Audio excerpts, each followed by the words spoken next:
उष्मा। पहला क्वेश्चन, प्रत्येक बच्चे के शरीर का ताप कितने डिग्री के बराबर होता है? प्रत्येक बच्चे के शरीर का ताप कितने डिग्री के बराबर होता है? क 37 डिग्री सेंटीग्रेड, ख 98 डिग्री सेंटीग्रेड, ग 96 डिग्री सेंटीग्रेड, घ 38 डिग्री सेंटीग्रेड। यानी प्रत्येक बच्चे के शरीर का ताप कितने डिग्री सेंटीग्रेड के बराबर है? हम लोग जानते हैं कि बॉडी का तापमान, शरीर का तापमान हम लोग फ़ारेनहाइट में मापते हैं, फ़ारेनहाइट एफ में, जबकि वातावरण का टेम्परेचर, रूम टेम्परेचर हम लोग सेंटीग्रेड में मापते हैं।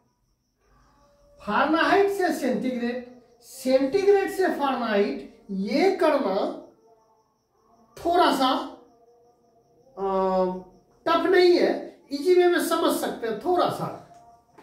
क्योंकि देखिए यहां पे फंसाने का क्या दिया है कि अगर इस परिस्थिति को हम नहीं समझेंगे तो देखिए ऑप्शन देख लेते हैं। को 37 डिग्री सेंटीग्रेड, ख 98 डिग्री सेंटीग्रेड, ग 96 डिग्री सेंटीग्रेड, घ 38 डिग्री सेंटीग्रेड।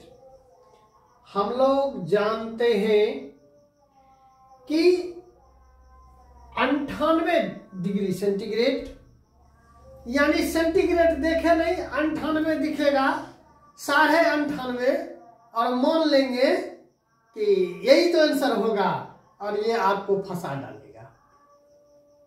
क्योंकि स्पष्ट होनी चाहिए कि शरीर का तापमान फ़ारेनहाइट में होता है, फ़ारेनहाइट यानी एफ,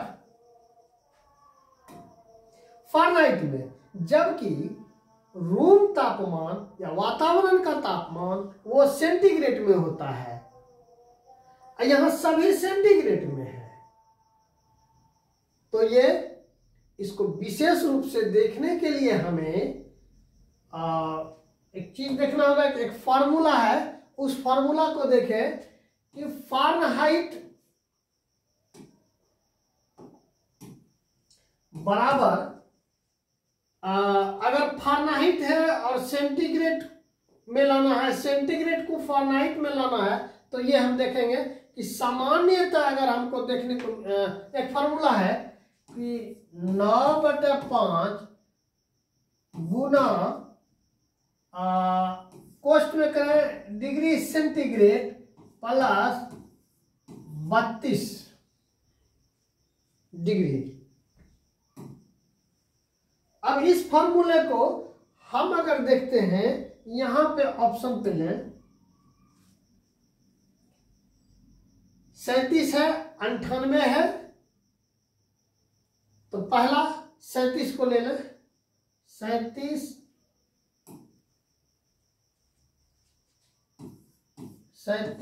98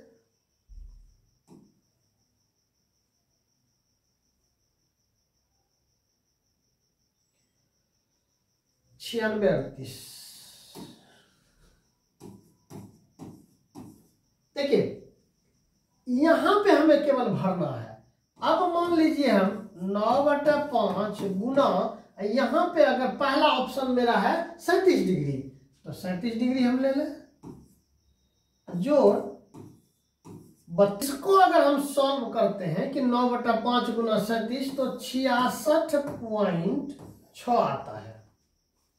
जोड़ ये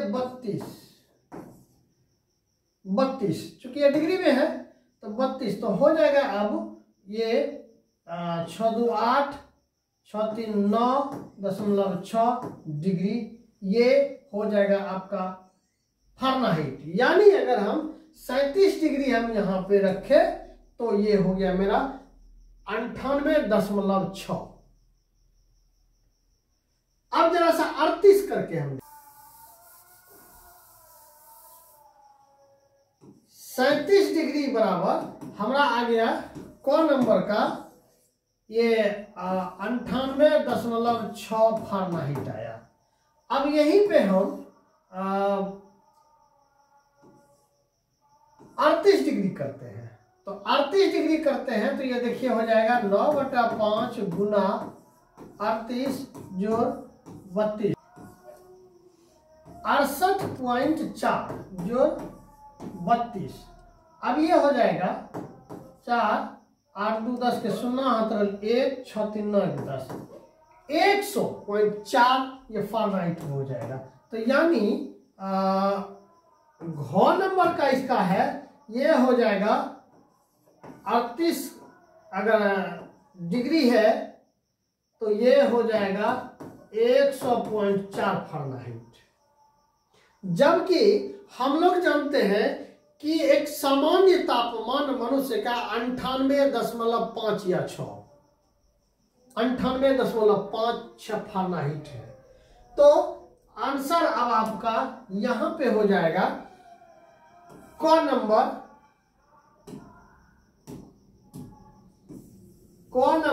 37, जबकि 38 वाला लेते हैं 38 डिग्री सेंटीग्रेड तो ये 100 पार हो जाता है। 98 और 96 का तो कहना ही क्या।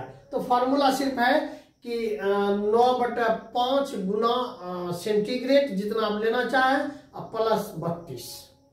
32 क्यों कर रहे हैं कि 0 डिग्री सेंटीग्रेड बराबर 32 फारेनहाइट, 32 डिग्री फारेनहाइट वो आता है, इसलिए 32 को हम लोग प्लस कर लेते हैं। तो ये हुआ 1 नंबर में। 2 नंबर में चले मानव शरीर का सामान्य तापमान, हाँ तो अभी तुरंत निकाले हैं। कौन नंबर में देख लीजिए 98.6, 99 डिग्री फारेनहाइट, 98.9 और 37 डिग्री फारेनहाइट। तो आंसर हो जाएगा क 98.6, 98.6 डिग्री फारेनहाइट से आगे जब चलेंगे तो बॉडी टेम्परेचर बढ़ेगा और बुखार का रूप लेना प्रारंभ कर देगा।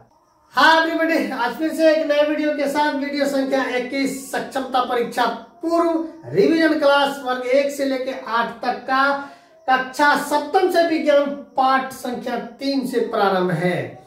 इसको एक और अगले वीडियो तक में इस चैप्टर को हम समाप्त कर लेंगे और जल्दी से गणित में अब प्रारंभ करेंगे। गणित चूंकि हम बचा के रखे हैं कि एग्जाम जब स्टार्ट होगी वहां तक में 10 दिन मैथ का एक रिवीजन हो जाएगा फास्ट मोड में। उसमें कोई क्लास का प्रतिबंधित नहीं होगा, वो एक फॉर्मूले के हिसाब से ट्रिक पर लेकर चलेंगे।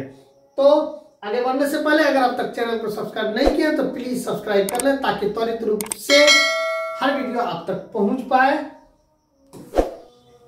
आइए 3 नंबर, जिस पदार्थ से ऊष्मा एक सिरे से दूसरे सिरे तक जाए कहलाता है क्या? क कुचालक, ख चालक, ग निर्वात, ग नन।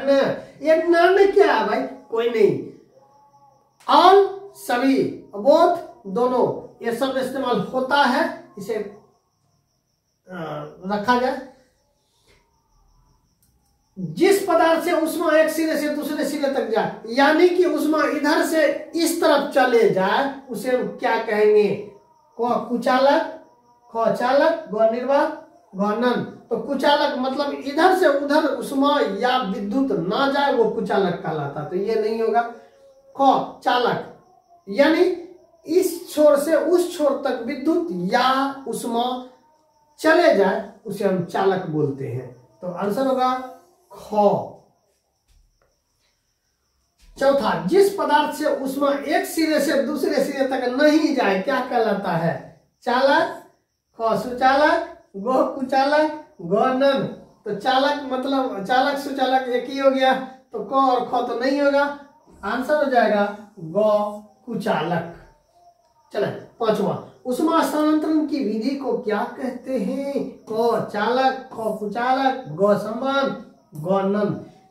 सीधा समझ लें कि ऊष्मा स्थानांतरण की विधि को संवहन कहते हैं। तो आंसर हो जाएगा ग संवहन। आगे चलें।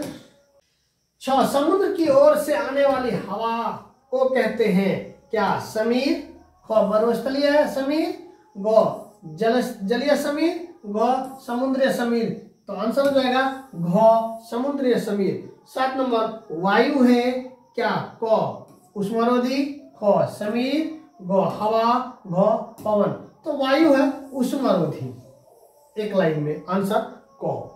आगे चले 6 नंबर, सॉरी 8 नंबर।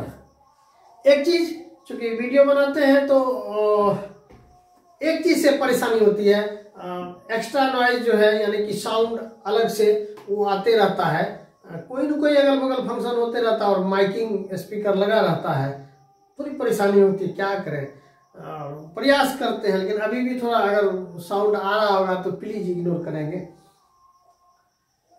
तो 8वां है सूर्य से पृथ्वी तक ऊष्मा आने का प्रक्रम। सूर्य से जो पृथ्वी तक ऊष्मा आती है ना, वो ऊष्मा मतलब लाइट जो आती है, क संवहन, ख विकिरण, ग संगणन, इनमें से कोई नहीं।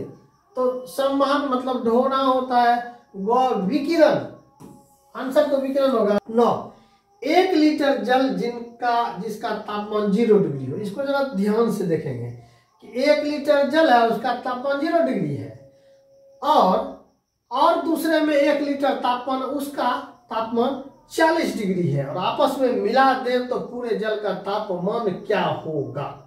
ये सवाल में सीधा सवाल, एक डिब्बा है उसमें 1 लीटर पानी है, दूसरा डिब्बा उसमें भी 1 लीटर पानी है, तो इसमें 0 डिग्री टेम्परेचर पानी का, इसमें है 40 डिग्री, और दोनों को मिला देंगे तो क्या होगा? ठंडा चाहेगा गर्म को घटाना, और गर्म चाहेगा ठंडा को गर्म करना, यानी ना तो इसका 0 डिग्री रहेगा और ना तो इसका 40 डिग्री रहेगा, दोनों के बीच का रहेगा। तो देखिए 10 डिग्री, दूसरा ऑप्शन देख लें, 40 डिग्री से अधिक, ग 10 डिग्री से 40 डिग्री के बीच, घ नन। तो आंसर हो जाएगा 10 डिग्री से 40 डिग्री के बीच, क्योंकि अगर आधा भी दोनों का करते हैं तो 20 के आसपास आ जाता है, तो इसीलिए ग 10 डिग्री से 40 डिग्री के बीच आंसर होगा। 10 बर्फ में लकड़ी का चम्मच डाला जाए तो क्या होगा? ख चालक के कारण दूसरा सिरा ठंडा हो जाएगा, ग चालन के कारण गर्म हो जाएगा, ग कुचालक के कारण कोई प्रभाव नहीं पड़ेगा, घ सुचालक होने के कारण ठंडा हो जाएगा। कहता है बर्फ में जब लकड़ी डालते तो भैया लकड़ी कुचालक है, वो उसको कोई फर्क नहीं पड़ेगा, कुचालक चीज इधर से इधर ठंडा यानी हीट या विद्युत को पार नहीं करेगा। तो यहाँ सब में चालक शब्द है, लेकिन इसमें एक कुचालक शब्द है, तो ग नंबर आंसर हो जाएगा।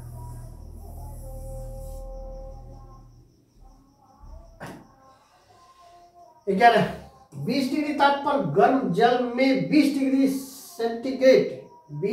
सेंटीग्रेड ताप पर गर्म जल में 20 डिग्री सेंटीग्रेड ताप पर गर्म लोहे की छड़ को डालते हैं तो क्या होगा?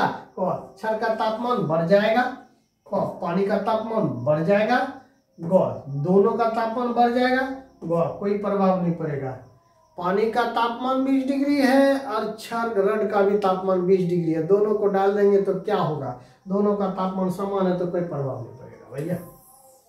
आंसर हो जाएगा घ नंबर। चले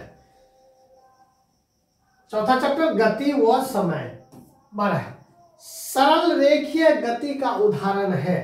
क झूले में बच्चे की गति, ख विद्युत पंखे की गति, ग सीधे पुल पर रेलगाड़ी की गति, घ विद्युत घंटी के हथौड़े की गति। तो कह रहा सरल रेखीय, सरल रेखा जो बनाएगा सीधा, तो सीधा झूला तो वो नहीं बनाएगा, ऐसे ऐसे चलेगा। विद्युत पंखा चारों तरफ गोल बनाता है और विद्युत घंटी जो है ऐसे ऐसे देता है, वो वह भी ऐसे ऐसे ऐसे ऐसे ऐसे होता है, सीधा रेखा नहीं बनाता।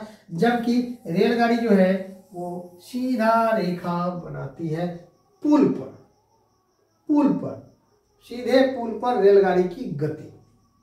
तो आंसर हो जाएगा ग नंबर। आगे चले 13 वर्तुल गति का उदाहरण है। क सीधी सड़क पर चलती मोटर गाड़ी की गति, ख सरल लोलक की गति, ग सूर्य के चारों ओर पृथ्वी की गति, घ नन। कौन होगा? ग। आंसर हो जाएगा ग। सूर्य के चारों ओर पृथ्वी की गति, गोल गोल उसका चूंकि सीधी सड़क पर चलती गति वो सीधा हो जाएगा। सरल लोलक की गति नहीं, सरल लोलक ऐसे ऐसे ऐसे ऐसे ऐसे और नन, तो आंसर वो हो जाएगा। 14 नंबर, चाल का मूल मात्रक है को किलोमीटर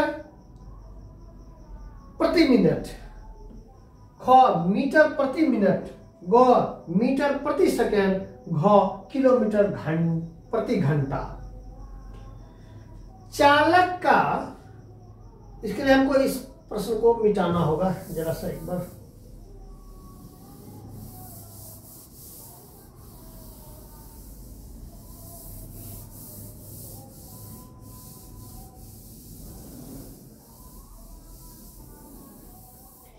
ये कह रहा है कि चाल का मूल मात्रक, तो चाल बराबर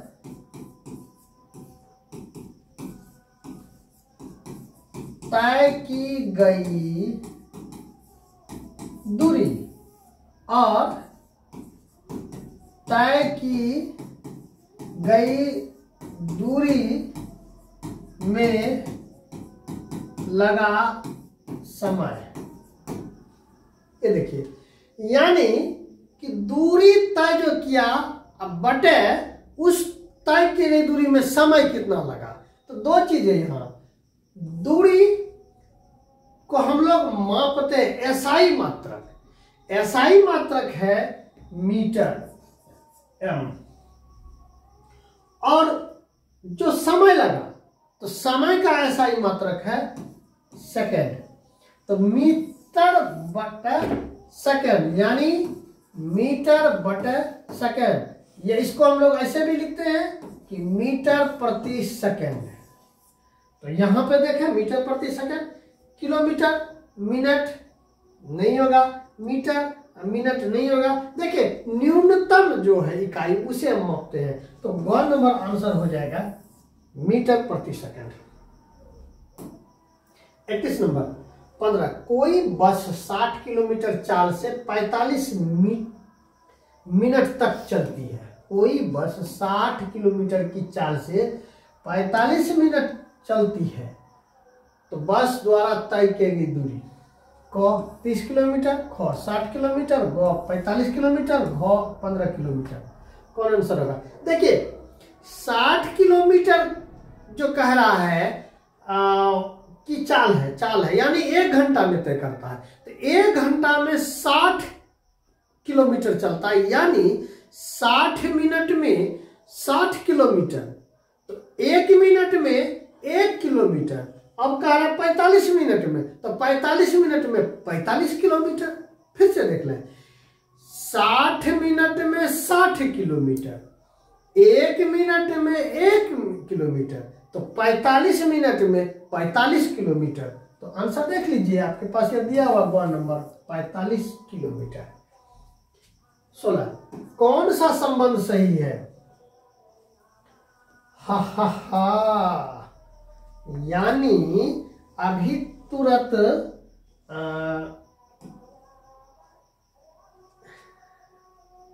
ये देख लें, चाल मिनट और सेकेंड, मिनट प्रति सेकेंड। तो यहां भी तुरंत अभी कह रहा है कि कौन सा संबंध सही है। चाल समय बटा दूरी, ये उल्टा दिया है तो ये नहीं होगा। औसत चाल, ये भी उल्टा दिया है, नहीं होगा। औसत चाल बराबर 1 बटा दूरी गुना समय, नहीं होगा। ग नंबर औसत चाल बराबर समय बटा दूरी, वही तो बात कह दिया है, यह भी नहीं होगा। ग नंबर औसत चाल बराबर दूरी गुना समय, यह भी नहीं होगा। एक 5वां ऑप्शन तो वही तब तो नन होगा ना, कोई नहीं होगा। 32 नंबर पदार्थ का रासायनिक परिवर्तन, 5वां चैप्टर विज्ञान से वर्ग सप्तम का विज्ञान, 5वां अध्याय पदार्थ में रासायनिक परिवर्तन। पदार्थ का 2 तरह परिवर्तन होता है, एक भौतिक परिवर्तन जो अपना केवल रूप बदल सके, गुण नहीं बदले, और थोड़ा सा प्रयास के बाद वो पुनः वापस अपने मूल रूप में आ जाए। जबकि रासायनिक परिवर्तन में उनका रूप के साथ साथ गुण भी परिवर्तन हो जाता है और नए पदार्थ का निर्माण करता है, और कितनों प्रयास किया जाए वह पुनः मूल रूप में नहीं आ पाता है। अब जैसे भौतिक परिवर्तन में बर्फ से पानी बना दिए, पानी से पुनः बर्फ बना सकते हैं ना, तो भौतिक परिवर्तन। जबकि दही से, दूध से दही को बनाना, क्या दही को हम दूध बना सकते हैं? नहीं, ये रासायनिक परिवर्तन हो। एक चीज यहां पे हम लोग दोहरा लें कि CO2 जो है, कार्बन डाइऑक्साइड, 1630 ईस्वी में जॉन हेलमंड साहब ने खोजा। 1630 ईस्वी में जॉन हेलमंड साहब ने खोजा, जबकि 1756 ईस्वी में जोसेफ ब्लैक ने CO2 के गुण का अध्ययन किया। जोसेफ ब्लैक साहब ने 1756 ईस्वी में CO2 का गुण, उसका क्या है, उस पर अध्ययन किया, जबकि 1630 में जॉन हेलमंड साहब ने CO2 को खोजा। तो इसमें देखते हैं, जॉन हेलमंड ने CO2 खोज की दिशा में महत्वपूर्ण कार्य 1630 में किया। 1630 में किया। जीवों में श्वसन क्रिया व सूक्ष्म जीव द्वारा किण्वन की प्रक्रिया में CO2 गैस बनता है। यानी किण्वन की क्रिया, फर्मेंटेशन कहा जाए, हम लोग तारी जो तारगा से वो रस निकाला जाता है और उसमें फर्मेंटेशन क्रिया हो जाती है, और वो उसमें तब जाके अल्कोहल की मात्रा बढ़ती है और नशा आता है। जबकि फर्स्ट टाइम सुबह सुबह धूप नहीं खिली हो, उस समय उस रस को उतार लिया जाए तो वो नशा नहीं होता है, वो सिर्फ एक रस होता है पीने के लिए। लेकिन जब उसमें फर्मेंटेशन की क्रिया हो जाती है तब जाके उसमें अल्कोहल की मात्रा बढ़ जाती है और नशा आ जाता है। नशा न करियो, नशा न करना, मान लो कहना, होगी बड़ी खराबी, होगी बड़ी खराबी। ना करिए नशा। चले आगे। 18, लोहे पर जिंक की परत चढ़ाने की प्रक्रिया को यसद लेपन कहते हैं। जरा इसको ध्यान रखेंगे, यसद लेपन, लोहे पर जिंक की परत चढ़ाने की प्रक्रिया को। रासायनिक परिवर्तन तीव्र गति से होता है या मंद गति से होता है, यह निर्भर पदार्थ पर करता है। लोहे में जंग लगना रासायनिक परिवर्तन है, लेकिन यह मंद प्रक्रिया है जो समय लगता है। और विस्फोटक पदार्थ जो भी है वो फास्ट रिएक्शन है, तीव्र गति से क्विक रिएक्शन हो जाता है, और वो रासायनिक परिवर्तन वह भी। आगे चला। पौधों में पोषण, इस चैप्टर में ज्यादा कुछ है नहीं इस ख्याल से। तो 19 नंबर, ऊर्जा के मूल स्रोत। ऊर्जा का मूल स्रोत कौन है? क सूर्य, ख चंद्रमा, ग पेड़ पौधा, घ भूमि। तो आंसर हो जाएगा सूर्य। मूल मेन उसका जो है ना सोर्स है एनर्जी का। 20 नंबर, श्वसन के लिए आवश्यक है CO2, ख O2, ग नाइट्रोजन, घ नन। तो जरूरी है ऑक्सीजन। आगे चलो। 20 नंबर,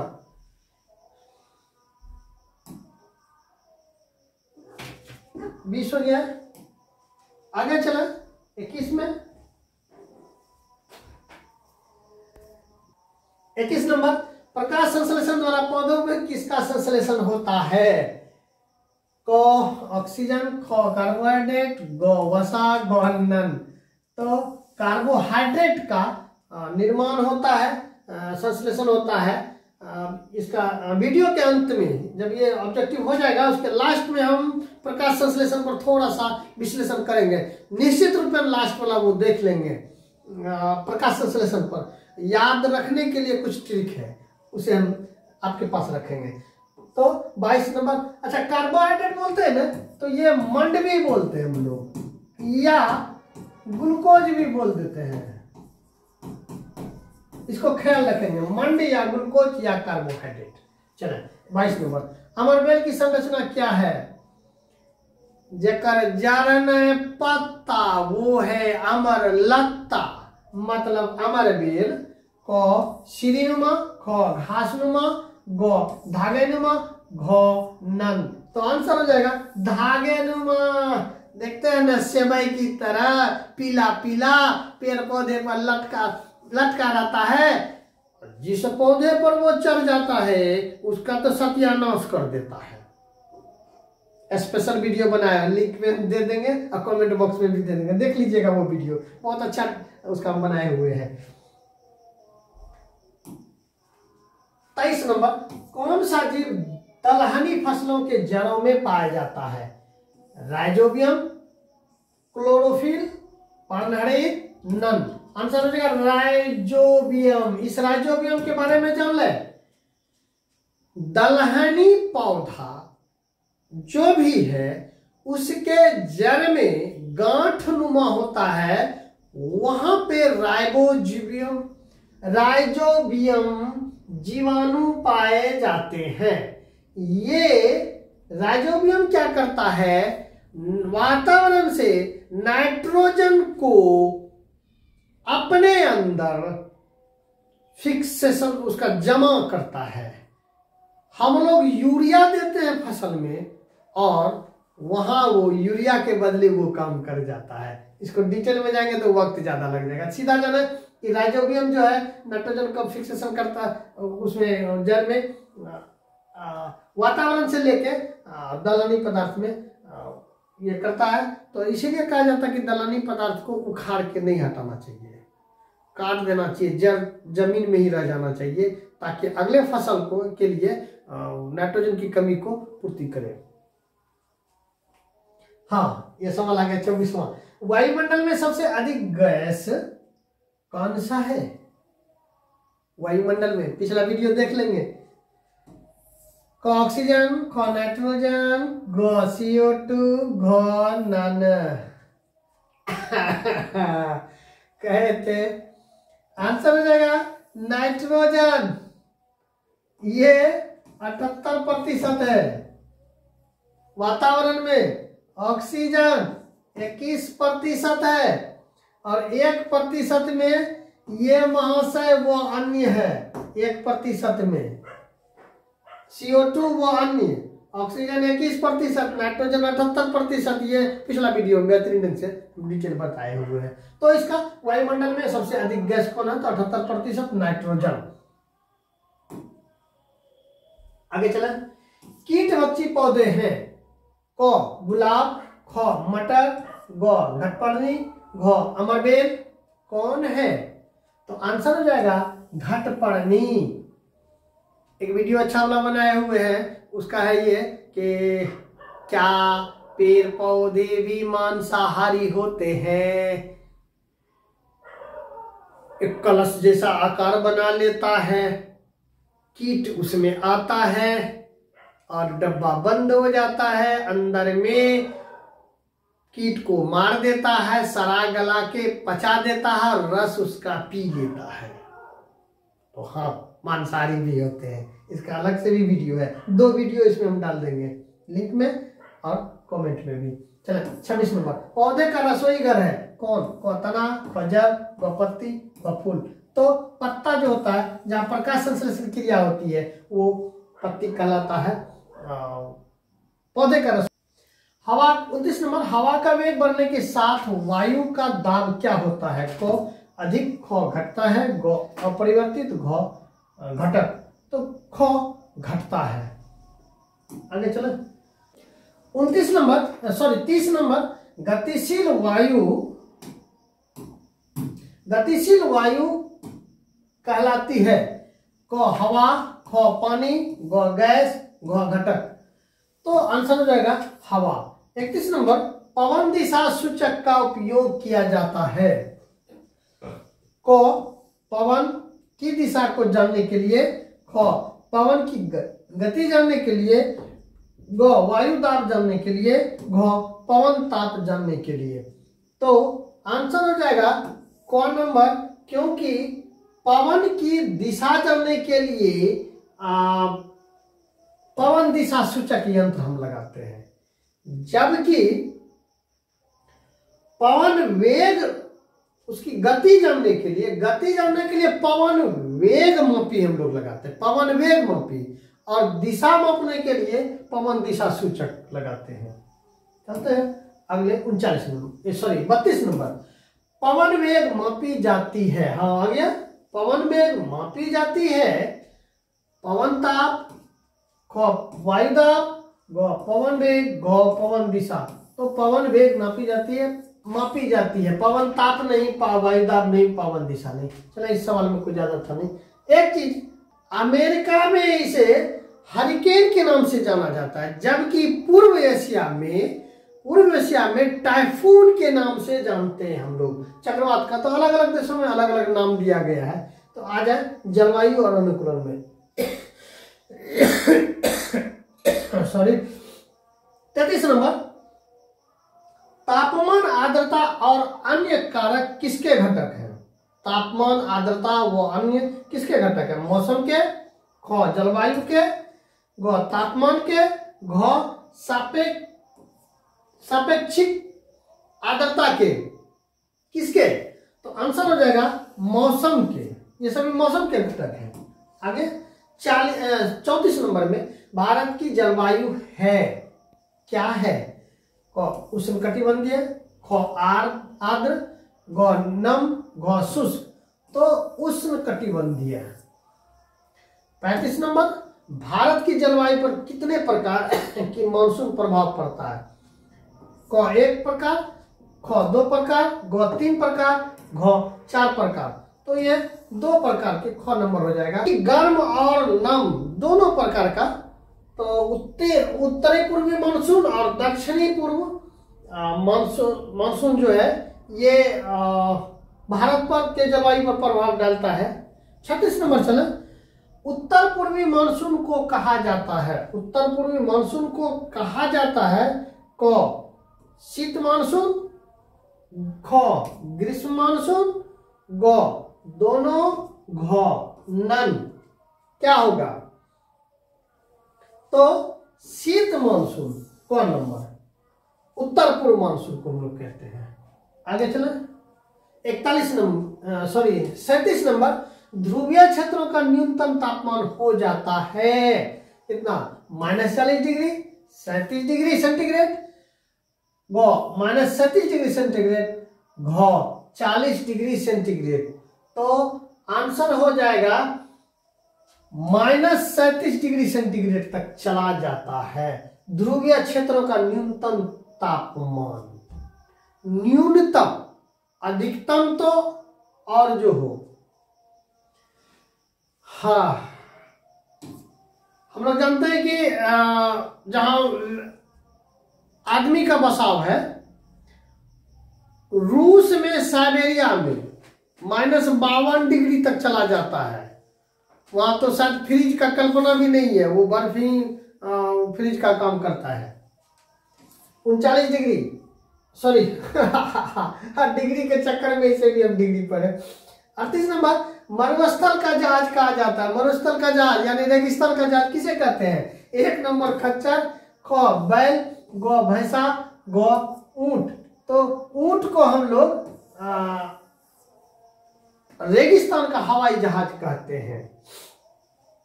39 नंबर। पेंगुइन पाए जाते हैं क मरुस्थलीय क्षेत्र में, ख ध्रुवीय क्षेत्र में, ग उष्णकटिबंधीय क्षेत्र में, ग नन। तो ध्रुवीय क्षेत्र में पेंगुइन पाए जाते हैं। देखिए ध्रुवीय क्षेत्र जो है, ध्रुवीय क्षेत्र उत्तरी ध्रुव और दक्षिणी ध्रुव, यहाँ पे 6 माह का दिन रात होता है।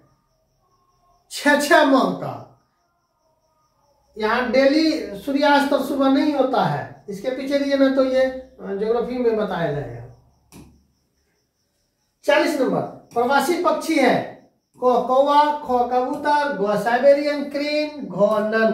ये पिछले वीडियो में काफी चर्चा हुई थी साइबेरियन क्रेन के बारे में कि साइबेरिया से चल के ये पक्षी इंडिया आता है और प्रजनन करके कई माह तक रह के फिर हजारों हजार किलोमीटर तक यात्रा कर अपने मूल आवास में चला जाता है।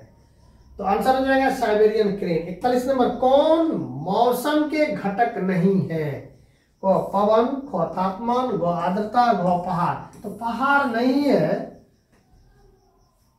42 नंबर, उष्ण कटिबंधीय क्षेत्र में पाए जाने वाले जंतु हैं कौन? क ध्रुवीय भालू, ख पेंगुइन, ग रेंडियर, घ कस्तूरी मृग। तो आंसर हो जाएगा उष्ण कटिबंधीय क्षेत्र में, तो ये कस्तूरी मृग होगा।